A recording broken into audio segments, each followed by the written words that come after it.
King of Gods. By Fast Food Restaurant, Kabanata 549. Welcome gift ni Zhao Fang. Ang grupo ni Lu Tianyi ay mayroong isang sovereign, 3 kalahating hakbang na Origin Core Realms at 10 Peak True Lord ranks. Ang bilang sa pagkakataong ito ay mas maliit kaysa sa huling pagkakataon. Mula rito ay makikita ng isang tao na ang pagkukumpuni ni Zhao Fang ay may epekto na ngunit ang mga taong ito ay lahat ay may makapangyarihang aura at mas malakas kaysa sa iba sa parehong kultibasyon. Zhao Fang, lumabas ka at mamatay. Napuno ng malamig na pagpatay ang mga mata ni Lu Tianyi at agad niyang nilock si Zhao Fang. Lumakas ang hangarin ng labanan sa mga miyembro sa likod niya. Malinaw na ang grupong ito ay pinamumunuan ni Lu Tianyi, isang baliw sa labanan. Sa gitna ng grupo ay isang magandang batang babae na may simbolo ng buwan sa kanyang noo at ang kanyang lilang buhok ay umihip sa hangin. Bawat ngiti niya ay tila puno ng mahika. Mahiwaga, kakaiba, espesyal. Siya ay si Zhuang Wonner mula sa Moon Demon Palace at nakapasok sa ikalawang palapag ng Treasured Palace kasama si Zhao Fang noon at nakatanggap ng makapangyarihang mana. Lu Tianyi, maaari muna tayong makipagkita kay Elder Shui Yun at magplano sa simula. Kinuha ni Zhuang Wonner ang isang jade pendant at inilagay ang kanyang Chi of True Spirit dito. Gayunpaman, si Lu Tianyi ay hindi nag-abala sa kanya at pinandilatan si Zhao Fang ng malamig na mga mata. Ngayong nakita na niya ang kanyang kalaban, napuno siya ng puot. Iniisip kung paano niya napigilan si Zhao Fang at ang Toe-Earring Trio, natalo pa rin siya. Naalala niya ang sakit ng pagbara ng alakdan sa kanyang lalamunan. Huwag kang mag-alala. Nagsalita si Lu Tianyi sa malalim na tono. Mayroon akong killing card sa kanya at kahit wala ito ay madali ko siyang mapatay. Pagkatapos sabihin iyon ay nagsimulang magningning ang kanyang katawan kay Yuan Chi at tila naging sentro ng mundo. Maraming tao sa likod niya ang dumidilaan sa labi at tila nagsimula na ang labanan. Sa ilalim ng sitwasyong ito maging si Zhao Fang at ang Toe-Earring Trio ay nakadama ng matinding pressure. Ang lakas ng aura. Naramdaman ng Skeleton Division Leader sa 10,000 Ghost Pearl ang pagyanig ng kanyang puso. Nahulaan niya na marahil ay dumating na ang pangalawang grupo ng 3 sekta. Hihihi, paanong hindi kita mabibigyan ng regalo? Si Zhao Fang ay nakaupo pa rin at hindi natakot. Sa sandaling matapos niyang sabihin ito, nagpadala ang kanyang God Spiritual Eye ng isang bulong ng misteryosong mental na enerhiya sa lupa. Huwang. Ang lupa sa ibaba ni Lu Tianyi ay nagsimulang manginig at isang malakas na dagandong ang nagmula sa ibaba. Basag. Sumabog ang lupa sa gitna ng misteryosong kanyan at lumabas ang isang sinaunang aura. Hindi maganda. Ang grupo ay naging hindi matatag at nadama na hindi makahinga dahil sa presyon. Kahit na ang isang kasing lakas ni Lu Tianyi ay naramdaman ang pagbigat ng kanilang anak. Mag-ingat ang lahat, malamang may isang sovereign level beast na nagtatago dito. Bulalas ni Zhuang Wonner at likas na lumipad pataas. Woo! Isang dagandong ang umalangaw mula sa lomat. Boom! Isang nakakatakot na puwersa ng pagsipsip ang nagmula sa lomat. Hindi. Arg! Nagsimulang magpanik ang grupo. Bam! Bam! Bam! Sa isang kisap mata, kalahati ng grupo ay hinayla sa ilalim ng lupa. Wow! Wow! Ilang tao lamang ang nakatiis sa pagsipsip ngunit lahat ay nagluwa ng dugo. Bukod kay Lu Tianyi, lahat ng iba pa ay malubhang nasugatan. Kabilang sa kanila si Zhuang Wonner ay hindi gaanong nasugatan ngunit nagluwa pa rin ng isang subo ng dugo. Iyan! Iyan! Nanginginig ang puso ng lahat habang nakatingin sa bitek. Woo! Isang 10 yarda ang taas na higanteng bato ang gumapang palabas mula sa butas at ang katawan nito ay nilikha ng isang dilaw na kayumangging bato. Ang higanteng bato na ito ay tila isang sinaunang lahi at ang paglilinang nito ay umabot na sa antas ng soberano. Ang pressure na nag-iisa ay naging sanhi ng pagkawala ng kalahati ng kanilang mga miyembro. Hihihi, nasiyahan ka ba sa welcome gift na ito? Si Zhao Fang ay may malabong ngiti sa kanyang mukha. Paanong hindi siya gumawa ng anumang paghahanda pagkatapos malaman na sila ay darating dito? Maaaring makita ng labas ng mundo ang mga normal na kilos ngunit ang higanteng bato na ito ay nakatago sa lupa at hindi na-detect. Nang walang anumang paghahanda ang grupo ni Lutiaini ay dumanas ng mabibigat na casualty sa sandaling lumitaw sila. Sa itaas ng mga bundok sa labas ng mundo.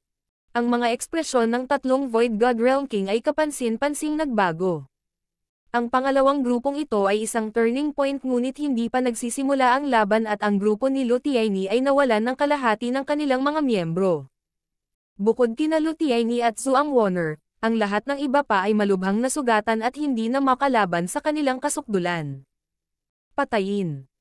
Bahagyang sinabi ni Zhao Feng habang sumanib siya sa Wood Spirit Essence Soul para kontrolin ang higanteng bato at umakbay kay Lutiaini at sa kumpanya.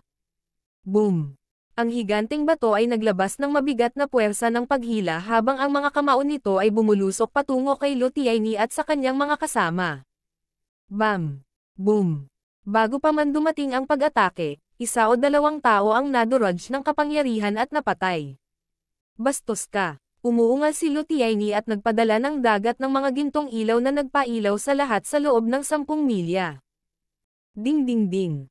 Ang higanteng bato ay nilamon ng hindi mabilang na mga ilaw ngunit lumilitaw ang mga kislap ng katawan nito kung saan ito nataman.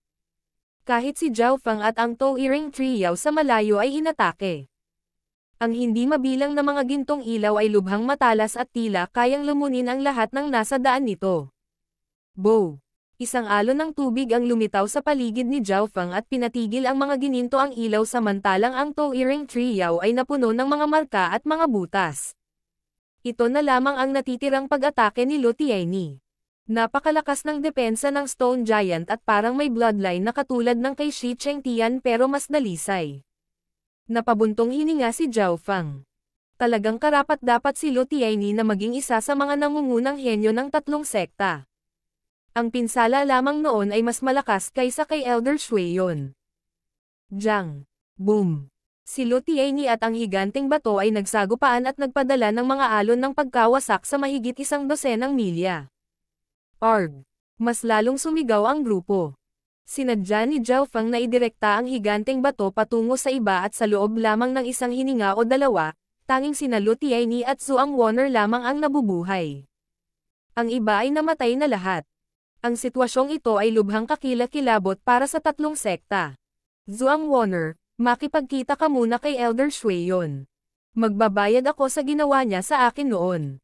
Itinulak ni Lutiaini si Zhuang Wonner palabas ng 1 o 2 milya. Nang makitang ang iba ay namatay na, ang mga mata ni Lutiaini ay namula sa dugo at ginamit ang kanyang bloodline power, na naging sanhi ng kanyang lakas na tumalon at itulak pabalik ang higanteng bato. Nakakatakot si Lutiaini. Ang normal sovereign sa Azure Flower Continent ay malamang na hindi niya kayang tanggapin ang ilang hit niya. Hindi mapigilan ni Zhao Feng ang dila.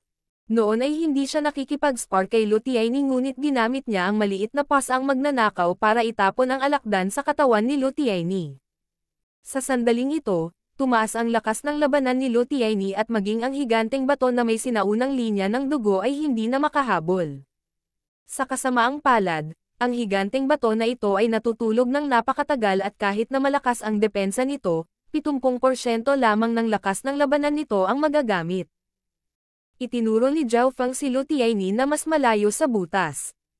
Sa kabutihang palad, ang karamihan sa butas ay naayos at nagawang makatiis sa isang sagupaan sa pagitan ng mga soberano. Master, palabisan mo ako. Dapat kaya kong tanggalin ang brat na ito. Sabi ng Skeleton Division Leader.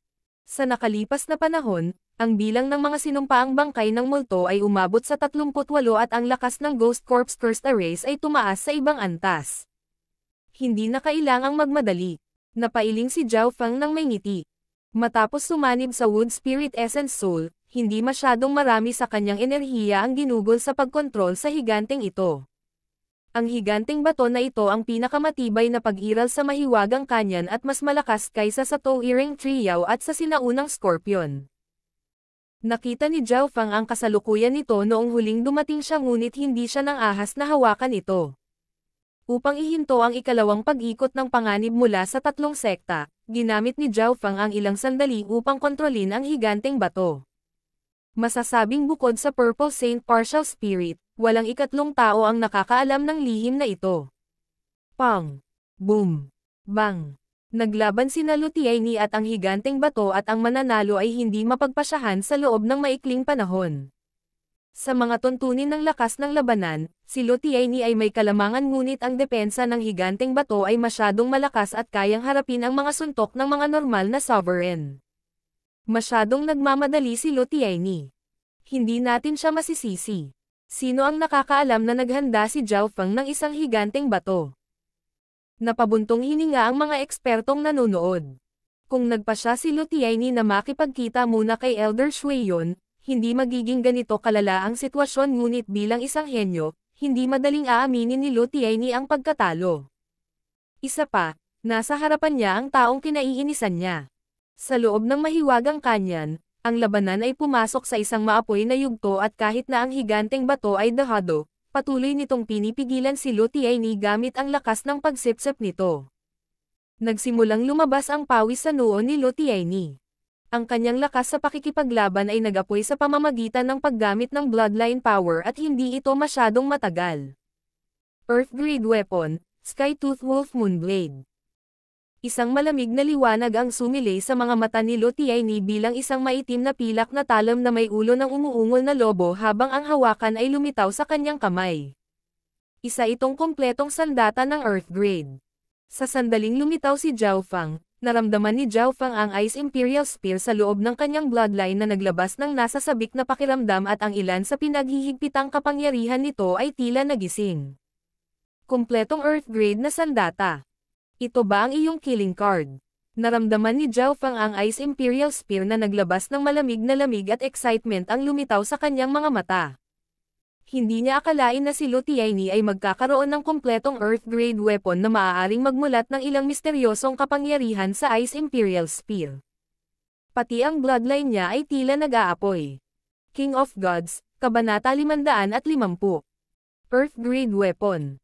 Ito ang unang pagkakataon na nakakita si Zhao Feng ng kompletong Earth Grade na sandata. Sa Azure Flower Continent, isang Earth Grade na sandata ang tumapos sa isang dinastiya. Sila ay mga maalamat na bagay kahit nasa labas ng mundo. Mamatay. Isang Scarlet Purple na lobo ang tumalon mula sa Skytooth Wolf Moonblade ni Lutiaini at naging sanhi ng panginginig ng hangin. Ang welga na ito ay tila naging tanging bagay sa mundo nang ang Scarlet Purple na lobo ay naglabas ng isang imperial na aura. Nagbago ang kulay ng langit sa suntok na ito. Ang hindi mabilang na mga nilalang sa Purple Saint Ruins ay nanginginig sa takot. Kaya ito ang tunay na kapangyarihan ng isang Earth Grade na sandata. Hindi gumagalaw si Zhao Feng at naramdaman niyang nahihirapan na itong huminga. Para siyang mortal na humarap sa lindol. Ang kapangyarihan ng isang individual ay napakaliit kung ihahambing. Ang isang kompletong Earth Grade na sandata ay nagpapataas ng lakas ng isang tao ng labis. Mahigit sa kalahati ng mga sovereign sa Azure Flower Continent ang papatayin ng strike na ito. Nanginginig ang Skeletal Division Leader sa loob ng 10,000 Ghost Pearl. Ang tunay na kapangyarihan ng isang Earth Grade na sandata ay magagamit lamang sa mga kamay ng isang soberano. Ang mga sovereign sa Azure Flower Continent ay mayroon lamang hindi kompletong mga sandata ng Earth Grade, na hindi kasing lakas ng kompleto ni Lutiaini. Higit pa rito, si Lutiaini ay nagmula sa isang 2.5 bituin na sekta. Ang kanyang mga diskarte at kasanayan sa paglilinang ay nalampasan ang mga sovereigns mula sa Azure Flower Continent. Beng! Nilamon ng lobo ang higanteng bato. Humiga. Inutusan ni Zhao Feng ang higanteng bato na maging bowl ang bato upang mabawasan ang pinsala, ngunit kahit noon pa, isang napakalalim na sugat ang naiwan sa katawan nito at nagsimulang mahulog ang mga bato sa sugat. Kung ito ay isa pang soberano na nahaharap sa gayong suntok, sila ay malubhang masugatan, kung hindi patay. Gayunpaman, dahil ang depensa ng higanteng bato ay mas malakas kaysa sa iba, nakaligtas ito. Skywolf Dragon Slaying Blow. Ang bloodline ni Lutiaini ay muling nag-apoy, at ang isang 3 ulo na Skywolf ay nahati sa 3 sinag ng liwanag na tumusok patungo sa higanteng bato. Pumunta ka sa ilalim ng lupa. Kapansin-pansing nagbago ang ekspresyon ni Zhao Feng. Ang welga na ito ay mas malakas pa kaysa dati. Boom! Ang higanteng bato ay kumikinang na may malalim na dilaw kayumanggi habang ito ay sumanib sa lupa, ngunit ito ay nasugatan pa rin. Lahat sa loob ng 10 milya ay humarap sa alon ng pagkawasak. Woo! Ang higanting bato ay umungal nang lumitaw ang isa pang 2 o 3 gasgas na mas malalim pa kaysa sa una. Namumula ang mga mata nito habang nakatutok kay Lu Tianyi ng may puot. Ho! Napuno ng alikabok ang hangin at umihip ang hangin. Hehe, malakas talaga siya. Isang ngiti ang ipinakita ni Zhao Fang. Sa sandaling ito, dahan-dahan siyang sumuko sa pagkontrol sa higanteng bato. Sa pagharap sa mga pag-ataking ito, sasalakayin ng higanteng bato si Lu Tianyi upang iligtas ang sarili. Tanging si Lu Tianyi lamang ang natitira sa mga mata nito habang nilalamon ito ng apoy ng puot. Gusto nitong punatin ang kaaway na ito. Boom! Ang kayumang didilaw na liwanag ay bumaril mula sa higanteng bato habang ang katawan nito ay lalong lumakas at tila nag-aapoy ng isang uri ng bloodline habang umaakyat ito patungo kay Lu Tianyi. Mamatay! Malamig na ngumisi si Lu Tianyi habang winawagayway ang Earth Grade na sandata at nagpakawala ng sunod-sunod na pag-atake sa higanteng bato. Siyempre, hindi niya namalayan na tumigil na si Zhao Fang sa pagkontrol sa higanteng bato. May isang layunin na lang si Lu Tianyi, at iyon ay ang patayin ang higanteng bato at kunin ang ulo ni Zhao Fang. Papalapit na ang kanyang layunin. Kaya niyang patayin ang higanteng bato sa loob ng 3 hanggang 5 suntok. Kawili-wili. Napapaligiran si Zhao Fang ng alon ng tubig na nagpatigil sa mga aftershocks. Nang makita ang higanteng bato na nahulog sa isang sitwasyon sa buhay o kamatayan, nanatili siyang kalmado. Tila hindi man lang siya nag-aalala sa panganib na darating sa kanya. May mali.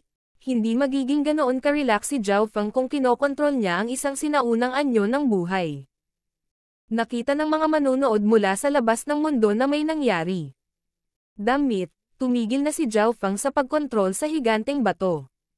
Nanlamig ang mukha ng Saint Monant Goddess, at nagbago ang ekspresyon ng mga nakarinig. Napagtanto ng lahat na si Zhao Fang ay biglang naging malaking banta muli. Sa puso ng 3 Void God Realms, ang banta ni Zhao Fang ay mas mataas pa kaysa sa Skeletal Division Leader. Kung hindi na kinokontrol ni Zhao Fang ang higanteng bato, magkakaroon siya ng maraming oras at lakas upang magdulot ng banta sa kanyang sarili. Skywolf Crushing Star. Ikinaway ni Lu Tianyi ang kanyang Sky-Tooth Wolf Moonblade at ang ulo ng lobo ay naglabas ng libu-libong purple and gold beam ng liwanag. Itinutulak ni Lu Tianyi ang higanteng bato sa bingit ng kamatayan. Dinilaan niya ang kanyang labi. Nakaramdam siya ng pananabik. Ang pakiramdam ng kasiyahan mula sa pagpatay sa isang sovereign ng isang sinaunang species kaysa sa isang normal na sovereign ay mas malaki. Gayunpaman, sa sandaling ito, Shua, isang transparent na asol na mata ang lumitaw sa mga ulap sa itaas ni Lu Tianyi. Tumalon ang puso ni Lu Tianyi nang makaramdam siya ng mental energy pressure. Sa sandaling ito, gagamit na lang siya ng isang lihim na pamamaraan para patayin ang higanteng bato. Purple Destruction, Asher Eye Piercing Slash. Naging Asher ang Eye of Heaven nang dumaan dito ang malabong lila. Shoo! Isang malaking half-transparent na blade na napapalibutan ng purple ang tumama kay Lu Tianyi. Sa sandaling dumating ang pag-atake malapit kay Lu Tianyi, naramdaman niya ang isang mapanirang aura na maaaring magtanggol ng buhay. Sa sandaling iyon, nanginginig ang kanyang kaluluwa, bloodline, at maging ang Earth Grade na sandata. Hindi maganda. Sa sitwasyong ito, hindi niya kayang patayin ang higanteng bato. Kinailangan niyang i-circulate ang kanyang Power of Origin Core para protektahan ang sarili. Gayunpaman, napakabagal pa rin ng kanyang reaksyon. Masyado siyang nakatutok sa pagpatay sa higanteng bato at hindi niya namalayan na tumigil na si Zhao Fang sa pagkontrol dito. Shoo! Bumulwak ang dugo habang tinatamaan ng hampas ang katawan ni Lu Tianyi. Arg! Umungol si Lu Tianyi at sinubukan niyang umiwas, ngunit ang isang braso niya ay naputol pa rin ng mapanirang talon ng hangin.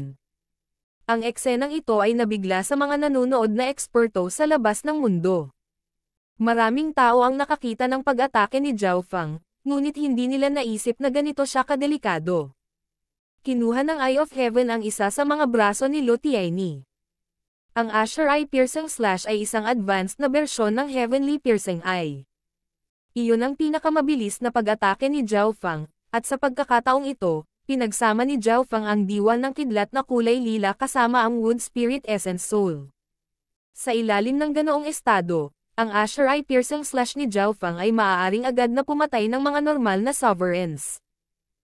Kung hindi dahil sa katotohanan na ang bloodline ni Lu Tianyi ay napakalakas at pinahintulutan siyang umiwas, ang welga ay maaaring kumitil sa kanyang buhay. Ho! Ang likod ni Lu Tianyi ay basang-basa sa malamig na pawis, at naramdaman niyang parang katatapos lang niyang dumaan sa mga pintuan ng kamatayan.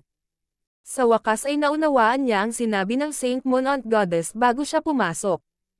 Tianyi, bagamat mayroon kang malakas na hakbang sa pagpatay, ang pinakamalaking banta ay hindi ang sovereign level skeleton, kundi ang True Lord rank Zhao Fang.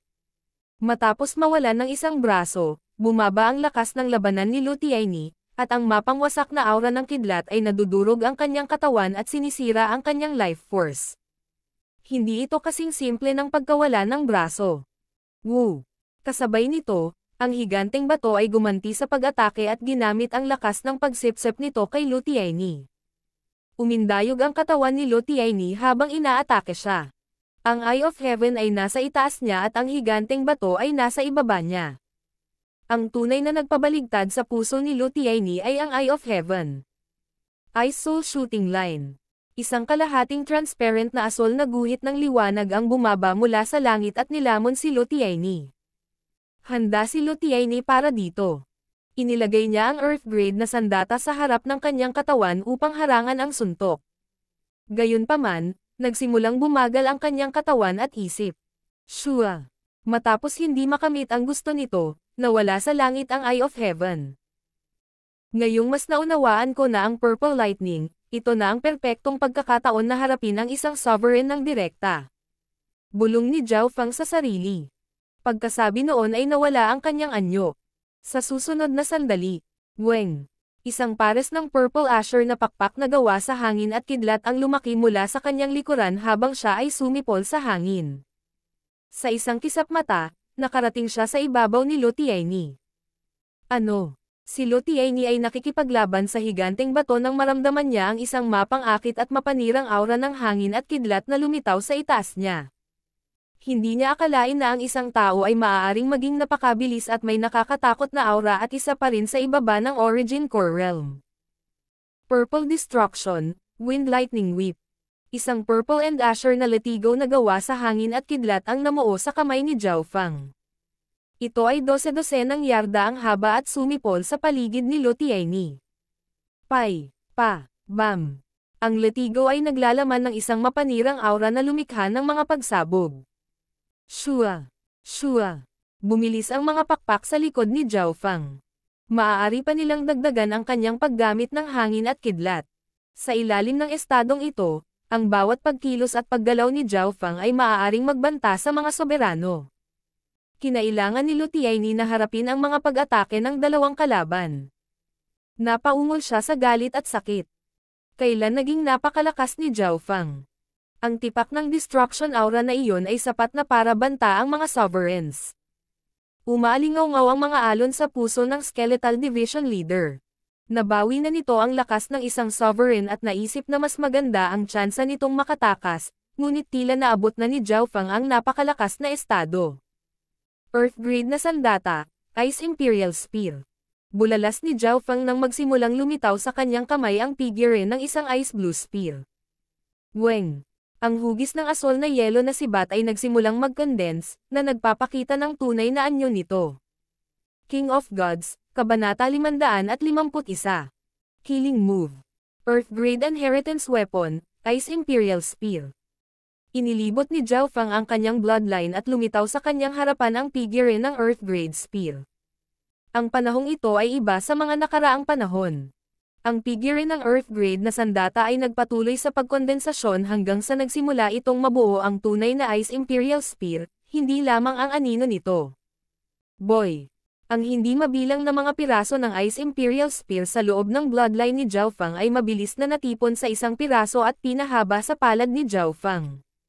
Kadalasan, kapag nahati ang Ice Imperial Spear, ang aura nito ay mahirap maramdaman, ngunit ito ay kabaligtaran kapag ito ay nasa ganitong estado. Weng! Ang phantom figure ng Earth grade na sandata ay naging dark blue crystalline spear. Ice Imperial Spear. Isang kumpletong sandata ng Earth grade. Naramdaman ni Zhao Feng na tumaas ang kanyang bloodline sa isang bagong antas, at ang kapangyarihang natutulog sa Ice Imperial Spear ay nagsimulang magising. Ang lahat ng ito ay dahil sa sandata ng Earth grade ni Lu Tianyi. Pinasiklab nito ang natutulog na Ice Imperial Spear ni Zhao Feng. Earth grade na sandata. Mayroon ka rin. Malaking pagbabago ang ekspresyon ni Lu Tianyi habang nanlalamig ang kanyang katawan. Sa sandaling lumitaw ang Ice Imperial Spear, isang malamig, sinaunang aura ng imperial ang nagyelo sa hangin, at maging ang kanyang Sky-Tooth Wolf Moonblade ay nagsimulang manginig ng hindi mapakali.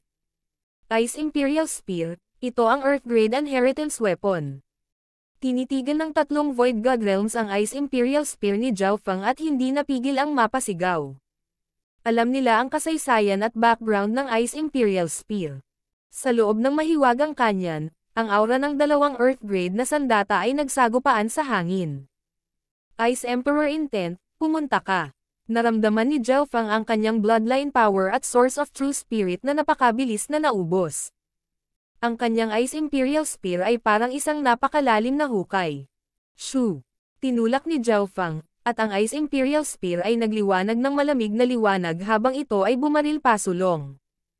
Ang lahat sa paligid nito ay agad na nagyelo, at ang isang ipinagbabawal na sipon ay kumalat sa 10 milya.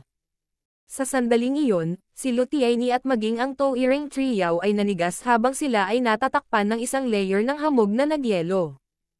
Shua! Nagawa ni Lu Tianyi na iwagayway ang kanyang Sky-Tooth Wolf Moonblade, na naging sanhi ng pagbangga ng Escarlata Purple na ulo ng lobo sa lamig. Gayunpaman, ang lahat ng nakatagpo sa Ice Imperial Spear ay nagyelo. Ang Wings of Wind and Lightning ay pumutok at si Zhao Feng ay lumipat ng 100 yarda ang layo upang maiwasan ang sagupaan ng mga kapangyarihan. Wow!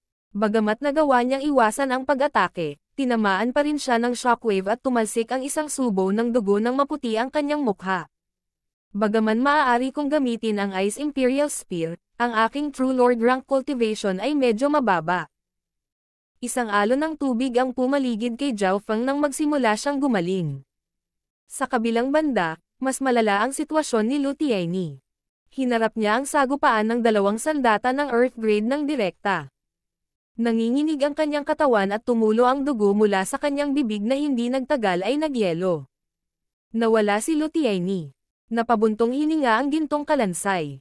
Umiling din ang demonyong Panginoon na napapalibutan ng itim na ambon.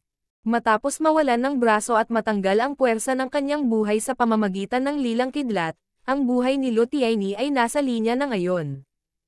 Hindi nagpatalo si Tianyi sa mga tuntunin ng lakas, siya ay masyadong padalos-dalos. Ang Saint Monant Goddess ay umiling at bamantong hininga. Hindi siya sumang-ayon sa dalawa, ngunit wala siyang labis na pag-aalala sa kanyang mukha. Lu Tianyi, natalo ka. Ang Wings of Wind and Lightning ni Zhao Feng ay pumutok, at ang Ice Imperial Spear sa kanyang mga kamay ay parang karagatan, walang hangganan at walang katapusan.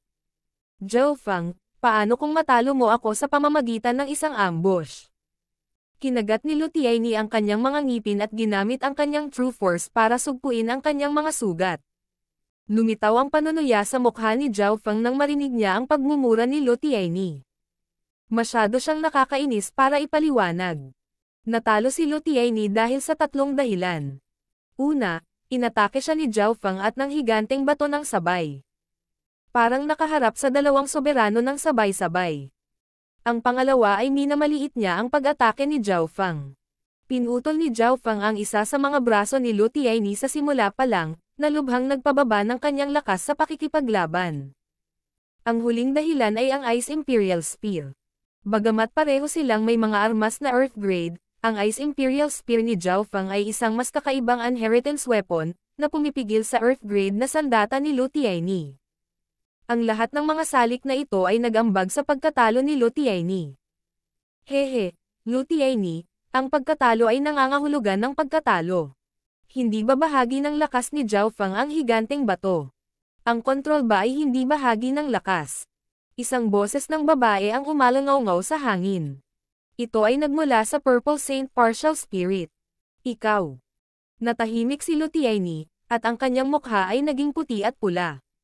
Sa totoo lang, ang higanteng bato ay kontrolado ni Zhao Fang, at iyon ang kakayahan ng kanyang bloodline. Hindi ba pinapayagan ang isang beast tamer na gamitin ang kanilang mga hayop sa isang labanan? Dumating din ang Eye of Heaven ni Zhao Fang sa tamang sandali. Maaari itong lumitaw kahit saan at bahagi rin ng lakas ni Zhao Fang. Ang lahat ng iyon ay hindi nakaligtas sa mga mata ng Purple Saint Partial Spirit. Dahil doon kahit ang Purple Saint Partial Spirit ay hindi napigil ang tumalon at kutsain si Lutiaini matapos marinig ang kanyang sinabi. Lutiaini, hindi ako ang kalaban mo, ngunit sa kasamaang palad, ito ay isang totoong buhay o kamatayang labanan. Walang emosyong sabi ni Zhao Fang. Ang lakas paglaban ni Lutiaini ay talagang nakakatakot. Kahit na siya at ang Skeletal Division Leader na pinagsama ay maaaring hindi niya katugma. Higit pa rito, ang Ice Imperial Spear ay maaari lamang lumitaw sa maikling panahon. Umatras. Ang mukha ni Lutiaini ay puno ng puot at hindi pagpayag habang siya ay naging isang bahid ng gintong liwanag at mabilis siyang tumakbo sa malayo. Bagamat ako ay malubhang nasugatan, kailangan ko lang mahanap si Elder Shueyon at mapapagaling niya ako ng mabilis gamit ang kanyang mga kakayahan. Naisip ni Lutiaini. Siya ay lubhang hindi nagbitiw. Siya ay mas malakas ngunit natalo sa isang True Lord rank. Hindi niya kinaya. Gusto mong tumakbo. Ang Wings of Wind and Lightning sa likod ni Zhao Fang ay pumapalpak habang hinahabol niya si Lutiaini. Sa mga tuntunin ng bilis, si Zhao Fang ay mas mabilis ng bahagya kaysa kay Lutiaini, at ang huli ay nasugatan ng husto. Pagkatapos ng lahat, ang kanyang mental na enerhiya ay umabot sa antas ng isang soberano at mayroon siyang Wings of Wind and Lightning, samantalang si Lutiaini ay nasa isang kakilakilabot na kalagayan. Wind Lightning Eye Flame. Asher Eye Piercing Slash. Ginamit ni Zhao Fang ang dalawang makapangyarihang pamamaraan na ito at pinaikot si Lutiaini patungo sa lupa. Tiaini, tahan na. Mahigit 100 milya ang layo, pinangunahan ni Elder Shueyon sina Ye Yanyo at Zhuang Wonner sa direksyon ni Lutiaini. Huli na, inalis na ni Zhao Fang ang Ice Imperial Spear, at si Lutiaini ay kalahating nakaluhod sa lupa. Malubhang nasugatan siya at mahina ang aura niya. Ang kanyang lakas labanan ay 20 hanggang 40% lamang ng kanyang peak. Sa ganoong estado, sigurado si Zhao Fang na, kahit nawala ang kanyang bloodline at Ice Imperial Spear, maaari niyang patayin si Lutiaini. Zhao Fang. Ang taong mamamatay. Ay ikaw. Kinagat ni Lutiaini ang kanyang mga ngipin at naglabas ng malabong golden jade item. Sa sandaling ito ay lumitaw, isang hindi nakikitang pakiramdam na parang kaluluwa ang lumitaw, at ang puso ni Zhao Fang ay tumalon. Void God Protection. Pinutol ni Lutiaini ang Jade Slip at lumitaw sa kanyang likuran ang isang nakasuot na gintong figure. Ang hangin ay agad na napuno ng walang kapantay na aura.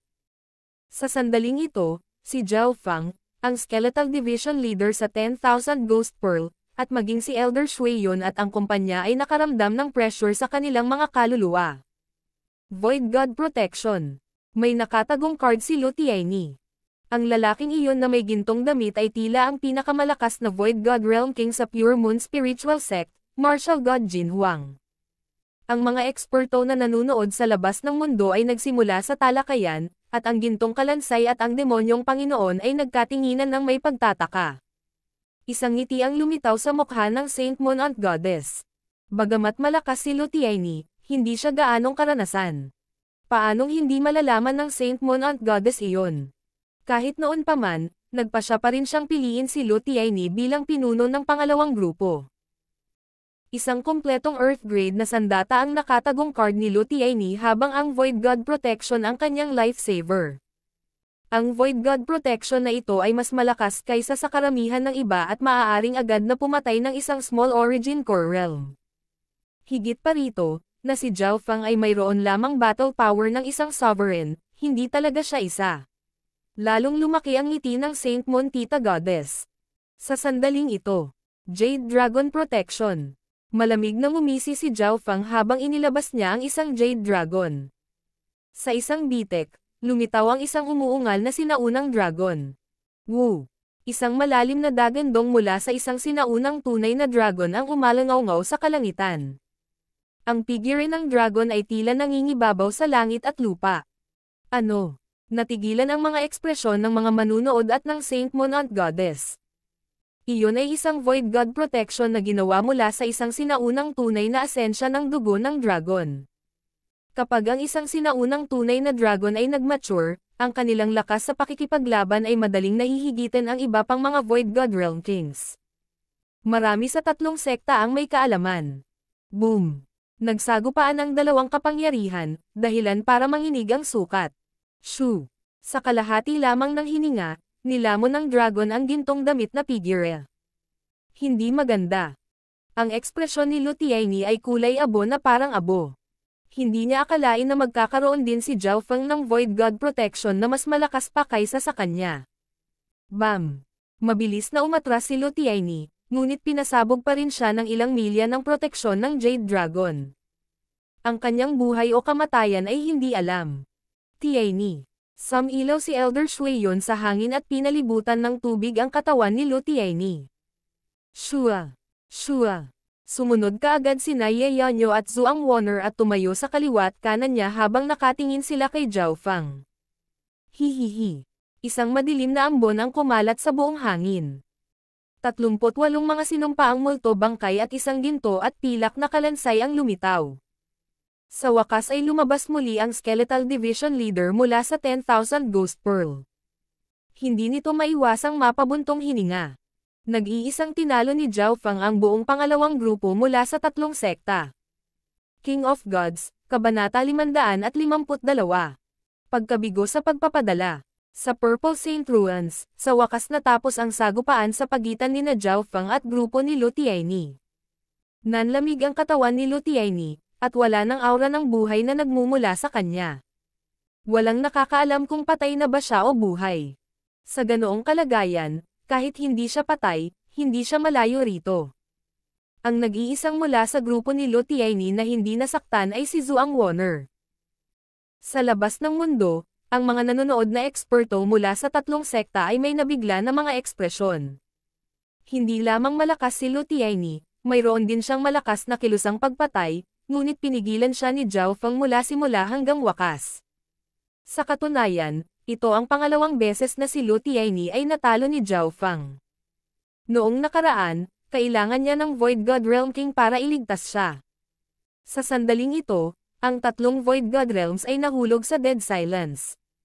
Malinaw na walang sino man sa kanila ang nag-isip na ang kanilang plano para sa pagkuha ng Purple Saint Ruins ay masisira ng isang napakaraming True Lord rank. Ho! Ang maitim na ambon ay namuo sa hangin at nagsimulang sirain ang lahat sa loob ng 1 o 2 milya kasama ang sumpa nito. Hihihi! Ang Skeletal Division Leader ay iwinagayway ang itim na bandila at dahan-daang itinulak ang Ghost Corpse Cursed Array patungo kay Elder Shuiyon at sa mga kasama niya. Pumunta si Elder Shuiyon upang iligtas si Lutiaini at kinuha ang Green Water Fallen Pearl. Weng! Isang layer ng tubig ang bumuo sa Green Sky Water Border at hinarangan ang kapangyarihan ng Ghost Corpse Cursed Array. Kasabay nito, si Ye Yanyo at Zhuang Wonner ay parehong naglabas ng kanilang mga sira-sirang armas na Earth Grade. Ang kanilang mga aura ay napakalakas at ang kanilang kapangyarihan sa labanan ay malapit sa isang sovereign. Break. Sa kanilang pinagsamang lakas, winasak ng dalawa ang anumang kapangyarihan mula sa Ghost Corpse Cursed Array na lumapit sa kanila. Ang kanilang pinagsama-samang lakas sa pakikipaglaban ay ganap na maihahambing sa isang soberano, at magagawa pa nilang makipagpalitan ng ilang suntok kay Lutiaini sa kanyang tuktok. Ang asong iyon ay hindi pa ganap na nakakabawi, at ang dalawang brats na iyon ay hindi anumang banta. Hinintay ng Skeletal Division Leader ang utos ni Zhao Feng. 38 mga sinumpaang Ghost Corpses ang bumubuo sa hanay at, pagkatapos na masipsip ang asensya ng dugo ng hindi mabilang na mga hayop, maaaring durugan ng Skeletal Division Leader ang mga normal na sovereign dito. Mag-ingat ka, si Elder Shuiyon at ang kasama ay nag-iingat, at ang Elder ay lubhang hindi mapakali. Sa isang dulo, naroon si Zhao Feng at ang lakas ng Skeletal Division Leader, at sa kabilang dulo, ang mga pinsala ni Lutiaini ay mas malala kaysa sa kanyang inaakala. Kahit siya ay hindi kumpiyansa na mapapagaling niya ito. Gayunpaman, sina Ye Yanyo at Zhuang Wonner ay hindi nagpakita ng mga palatandaan ng pag-atres. Atres. Walang ekspresyong sinabi ni Zhao Fang. Sa susunod na sandali, ang Wings of Wind and Lightning ay pumutok at nawala si Zhao Fang. Shua. Ang Skeletal Division Leader ay sabay ding nawala. Nagtinginan si Elder Shuiyon at ang kasama niya na nagtataka. Hindi naintindihan ni Ye Yanyo at Zhuang Wonner. May kalamangan si Zhao Fang. Bakit hindi niya ito itinuloy? Nagpakawala ng hininga si Elder Shuiyon. Ang lakas ng asol na buhok na kabataang iyon ay umabot sa antas na kahit siya ay nag-iingat. Kaya niyang kontrolin ang mga Sovereign Beast, at mayroon siyang Earth Grade na sandata, isang Sovereign Slave, at ang Ghost Corps First Array. At ang pinakamahirap na bagay ay ang kanyang eye bloodline. Sa kabilang panig, dumaong si Zhao Fang sa mahiwagang kanyan. Master, mahina ang kalagayan ng mga sisiw na iyon. Kung hindi tayo aatake ngayon at ililigtas niya si Lu Tianyi. Sinabi ng Skeletal Division Leader na hindi sinasadya mula sa loob ng 10,000 Ghost Pearl. Hindi ngayon ang tamang oras. Sino ang nakakaalam kung mayroon pa silang killing move na katulad ng Void God Protection? Si Ye Yanyo at Zhuang Wonner ay parehong mga disipulo ng Void God Realms. Umiling si Zhao Fang at kumaibot ang puso ng Skeletal Division Leader pagkatapos nitong marinig iyon. Alam nito kung gaano kakilakilabot ang isang Void God Protection. Kahit na ito ay nasa tuktok nito, ito ay malubhang masugatan kung hindi mamamatay kung ito ay tamaan ng isang Void God Protection. Higit pa rito, nasira ang Jade Dragon Protection ni Zhao Fang. Kahit na isa lamang sa tatlong iyon ang may Void God Protection, ang sitwasyon ay magiging kakilakilabot. Tungkol kay Lu Tianyi, ang kanyang mga organo ay nadurog at ang kanyang puwersa sa buhay ay halos kumupas. Kahit ang kanyang kaluluwa ay natutulog. Sabi ni Zhao Fang. Ang kanyang God Spiritual Eye ay naskan ang katawan ni Lu Tianyi, kaya mas alam ni Zhao Fang ang kanyang sitwasyon kaysa kay Elder Shuiyon. Kung gayon, ano ang dapat nating gawin ngayon? Mukhang nag-isip ang Skeletal Division Leader. Ay drag ito palabas. Isang liwanag ang sumili sa mga mata ni Zhao Fang. Ang Purple Saint Ruins ay ating teritoryo. Maaari tayong maging mas malakas dito, habang kailangan nilang gumastos ng maraming pagsisikap upang ilipat ang isang hakbang. Pagkaraan ng ilang sandali, si Zhao Fang ay lumapag pabalik sa Towering Triao at sinimulan itong pagalingin. Maraming mga kayamanan sa Purple Saint Ruins, kaya hindi mahirap ayusin ang mga pinsala ng Towering Triao. Gayunpaman, ang pinakamahalagang gawain niya ngayon ay ayusin pa rin ang dimensional na butas. Ang Skeletal Division Leader ay mabilis na nagsimulang gumawa ng mga sinumpaang Ghost Corpses sa 10,000 Ghost Pearl. Sa kanyang librerag oras, paminsan-minsan ay iniinis ni Zhao Fang si Elder Shuiyon at ang kanyang mga kasama. Sa isang kisap mata, isa pang kalahating buwan ang lumipas, at kalahati ng daang bangkay ay napino na. Sa kabilang banda, kinailangan ni Elder Shuiyon na patuloy na tumakbo mula sa Eye of Heaven ni Zhao Fang, at si Ye Yanyo at Zhuang Wonner ay nasa desperado na mga sitwasyon ng ilang beses. Kung hindi dahil kay Elder Shuiyon, ang dalawang iyon ay matagal nang namatay. Si Zhao Fang ay mas maingat at nabagabag kay Elder Shuiyon. Sa kanyang mga mata, mas mahirap siya kaysa kay Lu Tianyi. Siya ay may isang malakas na depensa at mabilis na mapagaling ang kanyang sarili at ang iba pa ng napakabilis. Hanggat hindi siya pinatay, gaano man kalubha ang pinsala sa iba, maaari silang gumaling. Nitong mga nakaraang araw, kahit na hindi pa nagigising si Lu Tianyi, ang kanyang aura ay naging mas matatag. Kailangang aminin ni Zhao Fang na minamaliit niya ang mga pamamaraan ni Elder Shuiyon. Siyempre, hindi niya iyon lubos na kasalanan. Kung malalaman niya na si Elder Shuiyon ay sikat kahit sa lahat ng tatlong sekta para sa kanyang mga kakayahan sa pagpapagaling, hindi niya ito minamaliit. Brother Zhao Fang, ang tatlong pangunahing butas ay halos ganap na naayos. Kahit na ang kanyan ay 70% ang naayos. Narinig ang boses ni Zhao Yufei. Siya na ngayon ang kalahating mayari ng Purple Saint Ruins at ramdam na ramdam niya ang sukat. Zhao Fang, ang kontrol mo sa sitwasyon ay napakalakas. Ang tatlong sekta ay mayroon lamang 30% na posibilidad na magbukas ng isa pang special hole. Ang Purple Saint Partial Spirit ay nagpuri. Kahit na dumating ang unang dalawang grupo, nakatutok si Zhao Feng sa pag-aayos ng mga butas at hindi nagtagal sa paghabol sa kanila. Nakatingin sa harapan ang kanyang mga mata. Ang pagpigil sa tatlong sekta sa pagpasok sa mga guho ay ang kritikal na bagay. Pagkalipas ng 2 araw, muling nakaramdam si Zhao Feng ng kaguluhan sa kalawakan habang nakaupo siya sa Toiring Triao. Gayunpaman, ang oras na ito ay naiiba mula sa huli.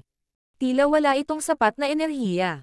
Dahil ang mga butas ay naayos, ang espasyo ay mas malakas, kaya ang kahirapan sa pagbubukas ng isang special na butas ay tumaas ng husto. Magandang balita, hindi nagtagumpay ang tatlong sekta. Sabi ng Purple Saint Partial Spirit, pinayagan si Zhao Yufei at ang Skeletal Division Leader na parehong magpakawalan ng hininga. Isang ngiti ang lumitaw sa bibig ni Zhao Feng. Siya ay sumuko sa pagpatay kay Elder Shui Yun at sa kanyang mga kasama para dito. Kaya ito ang plano ni Zhao Feng. Ang Skeletal Division Leader ay hindi maiwasang humanga kay Zhao Feng. Wala siyang pakialam sa panandaliang tagumpay at nagawa niyang pigilan ang tatlong sekta na magpadala pa ng mga tao. Sa paglipas ng panahon, ang antas ng tagumpay ng tatlong sekta na nagpapadala ng mas maraming tao ay magiging mas maliit, at sa dulo, ang mga pagkakataon ay magiging walang katapusang malapit sa zero. Kahit na gumaling si Lutiaini, hindi na siya banta. Kung wala ng anumang suporta, maaari na nating isara ang pinto at talunin ang mga aso ngayon. Lumaki ang ngiti ni Zhao Feng. Masasabing matatapos na ang sagupaan ng tatlong sekta at ng kanyang sarili. Ang tagumpay ay halos ganap na napagpasyahan. Sa labas ng mundo, sa itaas ng mga bundok. Master, ang pangatlong beses ng pagbubukas ng special hole ay nagbunga ng kabiguan. Walang magawa si Grandmaster Yin Kong, ngunit hindi siya nagulat. Napakahirap na buksan ito sa pangatlong beses at inaasahan na niya ang pagkabigo. Sa sandaling ito, ang lahat ay patay tahimik. Ang tatlong Void God Realms ay hindi gumagalaw, at ang mga Sovereign ay hindi nang ahas na gumawa ng anumang ingay. Grandmaster Yin Kong, wala na ba talagang pag-asa? Binasag ng Saint Antmon Goddess ang katahimikan. Hanggat ang Purple Saint Partial Spirit ay hindi namamatay, ang pag-asa na lumikha ng special hole sa susunod na 2 o 3 taon ay napakababa. Siyempre, maaari pa rin nating magpadala ng isa pang tao sa pagkakataong ito, ngunit ang posibilidad ng kamatayan ay lumampas sa 99%. Malungkot na sabi ni Grandmaster Yin Kong. Higit sa 99% ang posibilidad na mamatay. Umiling ang mga taong naruroon. Mayroon bang anumang mga paraan upang bawasan ang pagkakataong iyon? Hindi nagpahuli ang Saint Monant Goddess. Kung nakapagpadala sila ng kahit isa pang tao, maaari nilang ibalik ang takbo.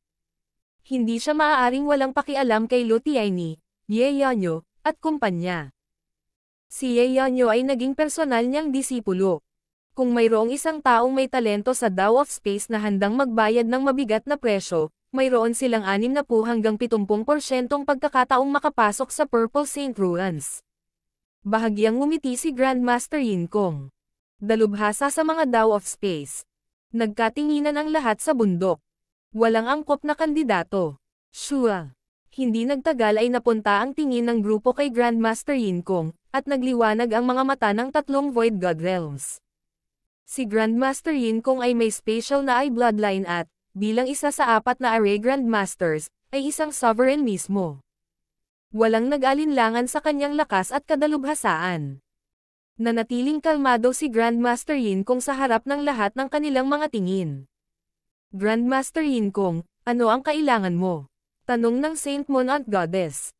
Isa lang ang kailangan ko, ibigay mo sa akin si Zhao Feng pagkatapos.